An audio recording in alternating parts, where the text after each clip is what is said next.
No engagement? No! He is not so unworthy as you believe him. He has broken no faith with me. But he told you that he loved you. Yes. No. Never absolutely. It was every day implied, but never professedly declared. Yet you wrote to him. Yes? Could that be wrong after all that had passed? Elinor said no more, and turning again to the 3 letters, ran over the contents of all. Berkeley Street, January. How surprised you will be, Willoughby, on receiving this, when you know that I am in town. An opportunity of coming hither, though with Mrs. Jennings, was a temptation we could not resist. I wish you may receive this in time to come here tonight, but I will not depend on it. At any rate, I shall expect you tomorrow. For the present, adieu.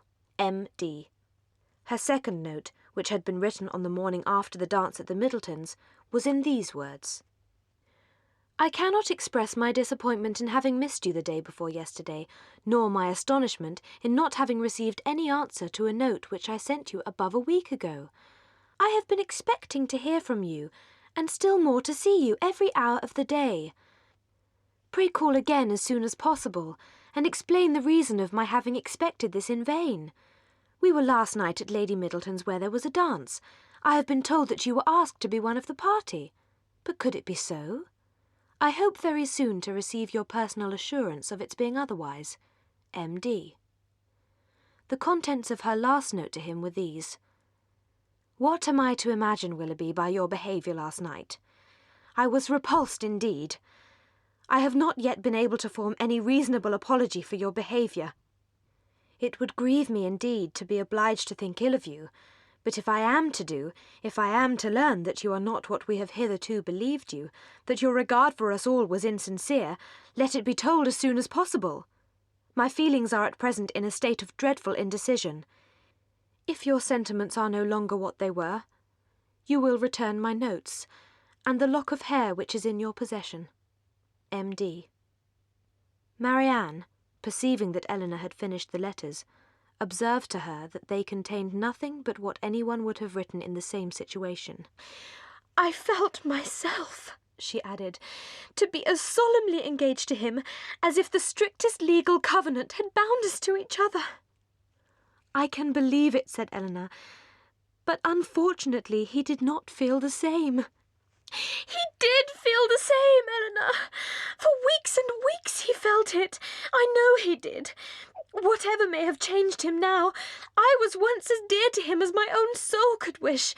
This lock of hair, which now he can so readily give up, was begged of me with the most earnest supplication. For a moment or two she could say no more, but when this emotion had passed, she added in a firmer tone, Elinor, I must go home. I must go and comfort Mamma. Cannot we be gone tomorrow? Tomorrow, Marianne? Yes. Why should I stay here?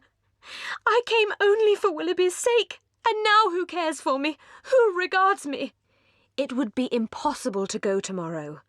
We owe Mrs. Jennings much more than civility, and civility of the commonest kind must prevent such a hasty removal as that. Mrs. Jennings came immediately to their room on her return.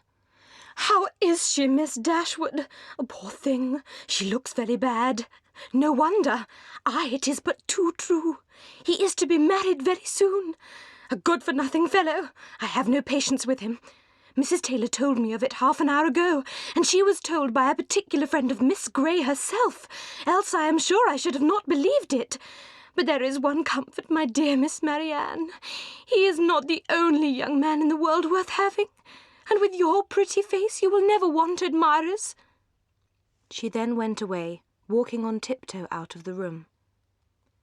Marianne, to the surprise of her sister, determined on dining with them. When there, though looking most wretchedly, she ate more and was calmer than her sister had expected. Mrs. Jennings treated her with all the indulgent fondness of a parent towards a favourite child on the last day of its holidays, in her endeavours to cure a disappointment in love. As soon, however, as the consciousness of all this was forced by continual repetition on Marianne, she could stay no longer. With a hasty exclamation of misery, and a sign to her sister not to follow her, she directly got up and hurried out of the room.